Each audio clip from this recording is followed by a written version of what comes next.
Tonight, more uncertainty for Scotland's fishermen as a number of EU countries push for greater clarity over access to UK fishing waters after Brexit. However, the government insists the industry will win back control. We will be an independent coastal state, and we will be negotiating at the December 2020 Fisheries Council as an independent coastal state. Also tonight, a hero of the Arctic convoys and the D-Day landings is laid to rest in the Highlands. In sport, Forest fires Scotland to the brink of their first major tournament in 20 years. It's unbelievable, and as I said, like the last couple of games, getting 2 wins, getting results and topping the group. I think everyone's delighted, everyone's buzzing, and we can look forward now.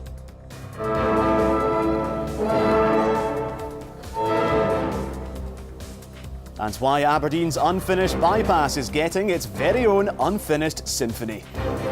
Good evening, I'm Ben Phillip, and this is the STV News at 6, live from Aberdeen.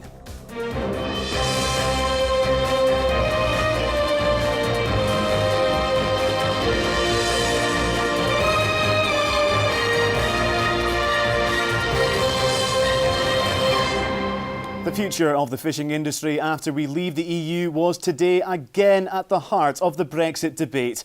A number of EU countries are pushing for greater clarity over their access to fishing waters. Last week, the Prime Minister said that trade on seafood produce and access to waters would be negotiated separately, but some of the EU 27 want to link the two together. It comes as the Fisheries Bill is being debated in Parliament today. Well, Stephen Brown is in Peterhead for us this evening. Stephen, fishing still seems to be a key stumbling block in these talks. And Stephen, the future of what the UK fishing industry might look like after Brexit was also up for debate today. And Stephen, it doesn't seem to appear the issue over fishing is likely to be solved anytime soon. Stephen in Peterhead, thank you. Meanwhile, the Prime Minister faced hostile questions in the Commons today before she left for a meeting with the European Commission President Jean-Claude Juncker. The SNP's Westminster leader said she should take the advice of Nicola Sturgeon, who yesterday urged her to keep the UK in the single market and the customs union. Our Westminster correspondent Harry Smith reports. Now, a new facility at RAF Lossiemouth to house a fleet of submarine hunting aircraft reached a major milestone today. £3 billion is being spent on the Poseidon P-8A aircraft. 9 of the high-tech planes will be based in Moray. Nicola McCally has the details. Well, sport and weather still to come on the programme, but now time for more local news. I'll have the stories for the north, and in Dundee, it's Hayley Boma.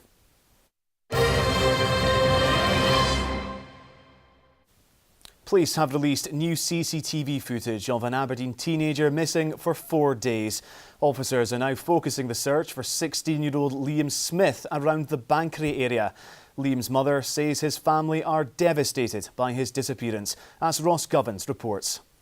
The body of a man has been found in a garden outside a house in Aberdeen. A member of the public made the discovery on Marshall Gardens around 6:30 this morning. The 51-year-old was pronounced dead at the scene. Police say there are no suspicious circumstances. A campaigner who went to court calling for an inquiry into the actions of undercover policing to be expanded to Scotland has lost her case. Tilly Gifford, who was a member of the environmental group Plain Stupid, said officers wanted her to supply information about the group's activities after an arrest at Aberdeen Airport, but she's failed to persuade a judge her human rights had been breached. Aberdeen's life sciences industry is getting a £40 million boost. A new innovation hub will be built on the Forester Hill Health Campus to develop subjects like biology, genetics and neuroscience. The partnership behind the project hope to have it completed by December 2020. Women and young farmers will be asked to play a key role in a new group being set up to advise on ways to simplify the Common Agricultural Policy. The National Task Force will be made up of farming experts and industry leaders. They will offer advice on any changes to the way the policy is delivered during the 3-year period from 2021. And finally, in the north, fishing leader Mike Park has been presented with an OBE for services to marine conservation. The Scottish Whitefish Producers Association says he's been at the forefront of work to restore fish stocks. Mr. Park says it's recognition of the work to ensure a sustainable business model for decades to come. And those were your local stories in the north and east tonight. If you've got a story you think we should know about or should be covering on our programme, you can contact us through Facebook or Twitter. But for all your news on demand, download the STV News app.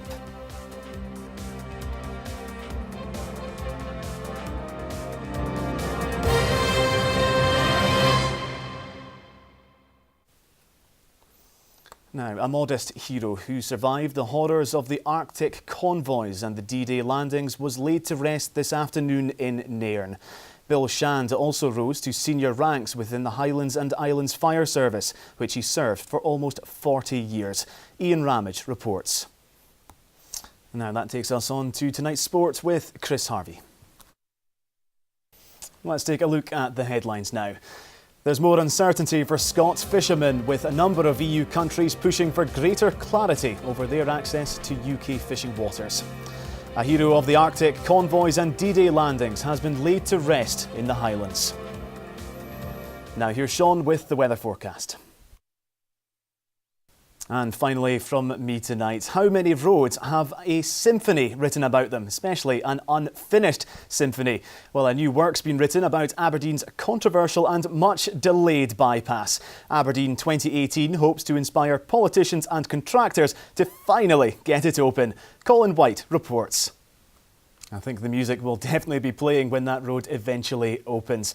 Well, that's all from us tonight here in the north. I'll be back with the late news around 11 o'clock after Scotland Tonight. From everyone here, enjoy the rest of your evening. Bye-bye.